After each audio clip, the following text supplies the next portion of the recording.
Assalamualaikum warahmatullahi wabarakatuh. Ketemu lagi dengan Ibu Anis Cilaikawati. Apa kabar hari ini? Baik ya? Puasanya lancar ya? Sehat, semangat ya? Walaupun belajar di rumah aja, puasa-puasa nggak ada alasan buat untuk tidak belajar. Tidur Bu, tidurkan ibadah Bu. Nanti tidurnya setelah belajar ya, kita belajar dulu. Saya harap kalian tetap semangat. Udah gimana caranya semangat? Ya mandi, harusnya tadi udah mandi dulu, haruslah cantik paling enggak. Udah cantik mah, udah bau wangi, cantik wangi, ready buat belajar ya nggak? Oke. Kemarin kita sudah mempelajari tentang siklus air. Ada beberapa proses di dalam siklus air. Sebelum ke siklus air, kemarin kita juga sudah mempelajari tentang manfaat air. Manfaat air buat siapa aja? Manfaat air ada buat manusia, ada buat tumbuhan, ada buat hewan. Di dalam video siklus air itu ada beberapa proses. Kegiatan-kegiatan yang terjadi di dalam siklus air. Ada evaporasi, yaitu proses menguapnya uap air di lautan.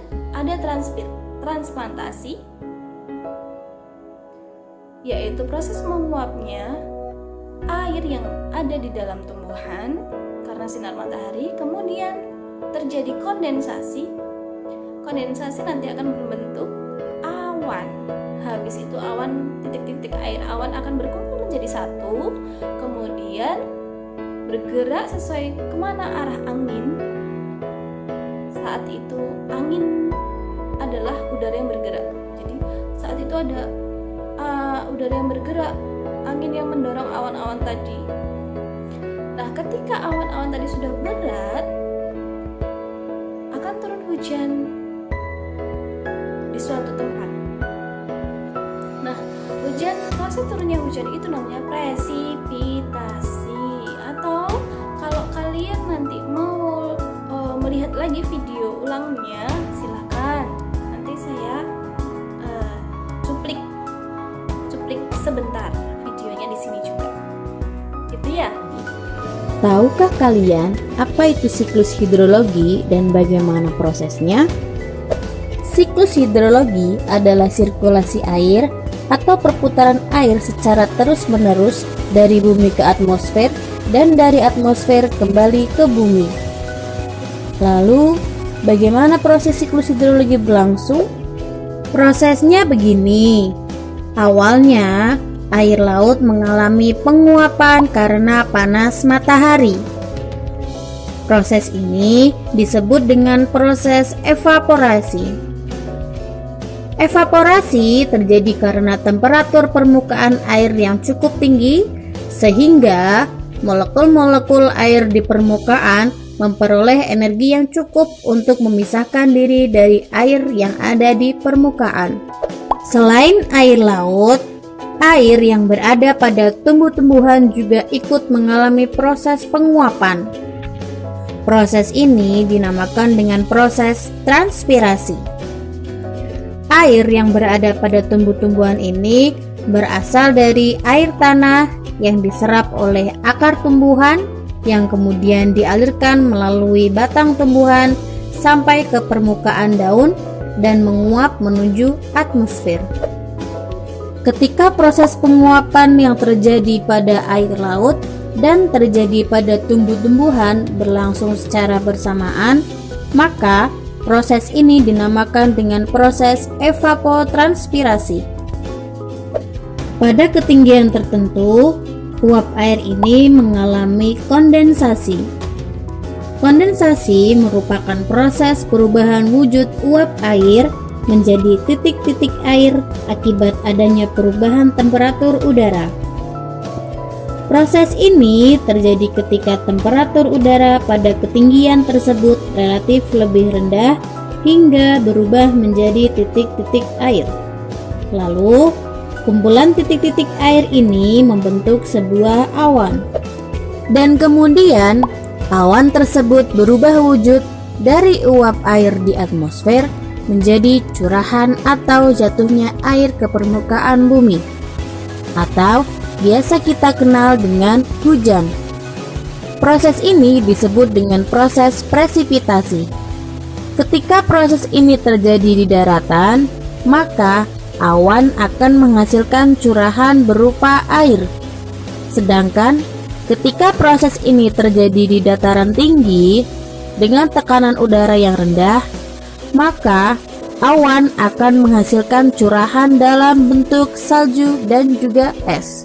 Berikutnya, air yang dihasilkan oleh presipitasi sebagian diserap oleh tanah dan sebagian lagi mengalir di permukaan tanah. Air yang diserap oleh tanah disebut dengan infiltrasi, yaitu gerakan air ke bawah melalui permukaan tanah ke dalam lapisan tanah yang teratas. Infiltrasi menyebabkan air dapat tersedia untuk pertumbuhan tanaman dan air tanah terisi kembali.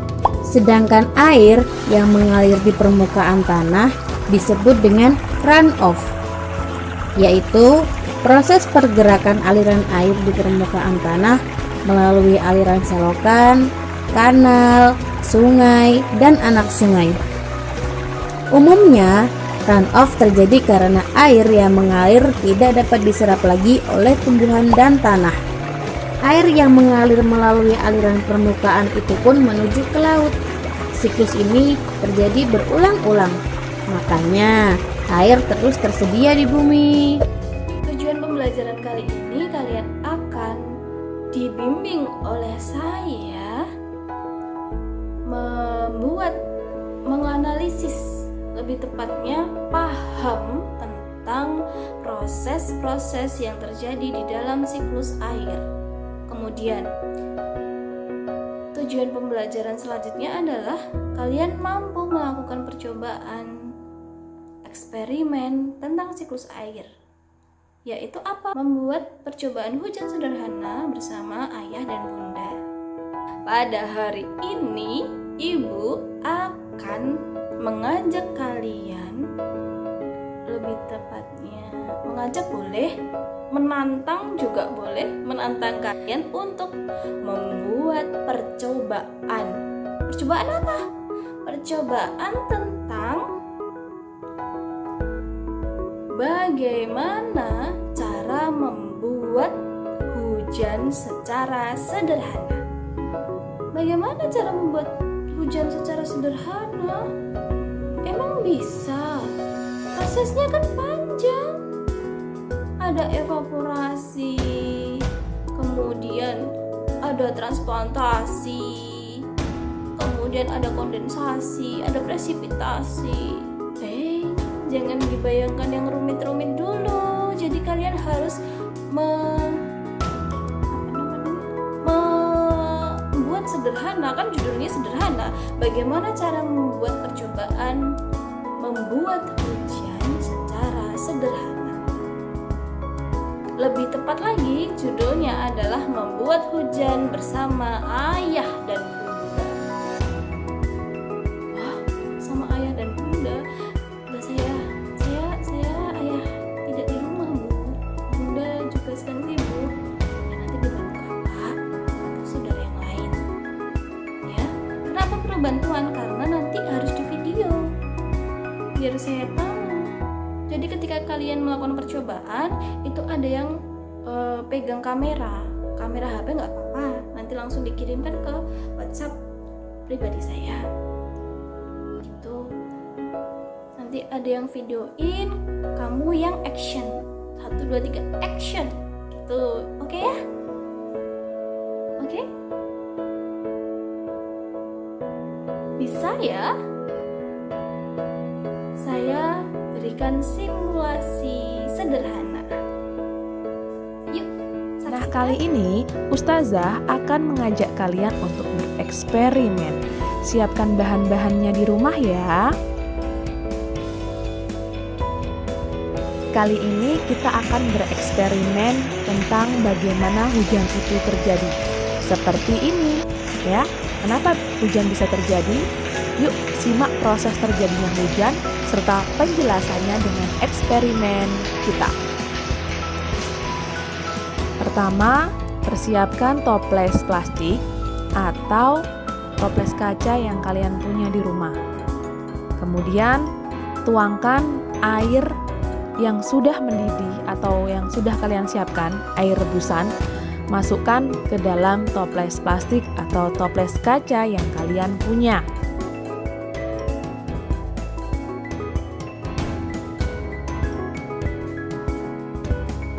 Letakkan piring di atas toples, kemudian letakkan es batu di atasnya, dan amati apa yang akan terjadi.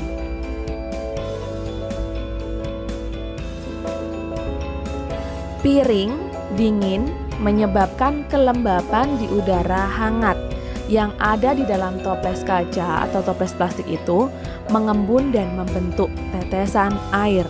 Hal yang sama terjadi di atmosfer bumi kita.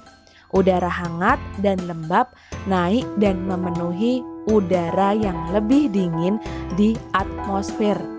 Uap air mengembun dan membentuk presipitasi yang jatuh ke tanah. Awan terbentuk karena adanya air yang menguap dan naik ke atas permukaan bumi, yang suhunya mulai menurun. Air panas dan asap yang ditutup rapat-rapat itu diumpamakan seperti air laut yang menguap. Jadi air yang panas tadi diumpamakan di air laut yang menguap. Saat kita meletakkan es batu di atas tutup toples, itu diumpamakan seperti suhu yang mendingin.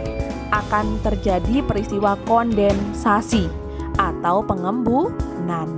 Sehingga saat kita buka tutup toples, kita angkat begitu, gumpalan asap mirip awan akan keluar dari dalam toples. Dan hujan terbentuk karena awan yang tidak sanggup lagi menahan kandungan air yang ada, sehingga akan menetes ke bawah dalam bentuk hujan. Saat tutup toples itu dibuka, maka penghalang antara es batu dan uap air dicampur asap akan semakin tipis, yang menyebabkan suhu semakin dingin. Hal ini menyebabkan timbulnya tetesan air di bawah piring atau nampan. Sudah kalian saksikan simulasi video dari saya, ya. Jadi di sini nanti akan saya share screenshot, kalau nanti terlalu berat akan saya screenshotkan lembar kerja buat menuntun kalian untuk membuat video membuat hujan bersama ayah bunda. Ada alat dan bahan yang harus kalian tentukan sendiri. Nah, kenapa kok tentukan sendiri? Ya ini kreasi kalian. Kalian mau membuat pakai akuarium boleh, atau mau pakai gelas besar boleh, terserah kalian, disesuaikan kreasimu. Nah nanti gimana ininya? Saya harus bicara apa? Saya kan malu. Kalian harus latihan action. Percaya diri. Halo, assalamualaikum. Nama saya Julegawati. Saya akan menjelaskan tentang membuat hujan sederhana bersama ibu. Alat dan bahan yang digunakan adalah terus habis itu kalian harus menjelaskan juga bagaimana gitu. Kalian harus mencoba untuk berkreasi, menentukan alat dan bahan sendiri paling tidak gitu. Kemudian kalian harus menyusun kata-kata. Kalian nyaman pakai kata-kata yang mana? Boleh, yang pasti harus ini apa? Nggak boleh yang saru. Paling nggak sopan ya. Saya Anis Julegawati ingin mempresentasikan tentang. Kalau mau pakai logatnya sendiri nggak apa-apa. sendiri yang penting. Kemudian dijelasin ketika ini adalah kegiatan proses terjadinya apa gitu ya, ditandai dengan apa gitu, dijelasin sampai nanti video kalian selesai, percobaan kalian selesai gitu. Oke ya, bisa ya? Nah, kita sudah belajar banyak hari ini. Apa itu? Udah memperjelas tentang proses-proses yang terjadi di dalam siklus air. Kemudian sudah melakukan percobaan sederhana tentang siklus air, yakni membuat hujan bersama ayah sama bunda. Kemudian udah tes, dan dites sama guru. Habis itu harapannya apa? Kalau kalian paham melakukan percobaan ini, apalagi kalian sudah melakukannya sendiri, saya harap kalian sampai tua besok paham. Jadi apa yang dimaksud evaporasi, transplantasi, kondensasi, dan presipitasi itu kalian tahu. Sederhana aja nggak apa-apa. Kalau mau yang kompleks, besok waktu SMP atau SMA bisa dipraktekkan, dilakukan percobaan lagi ya. Itu aja. Dan harapan saya ketika kalian sudah mengetahui jalan kerja dari siklus air, kalian bisa menanggulangi atau melestarikan air, siklus air di lingkungan rumah kalian sendiri-sendiri. Harus bagaimana? Ya tentukan sendiri solusinya, karena kalian udah belajar, kalian udah dewasa gitu ya. Kalau bisa besok kalau udah dewasa, caranya lebih besar. Oke, gitu aja. Sekian dari saya akhiri, ketemu lagi besok. Wassalamualaikum warahmatullahi wabarakatuh.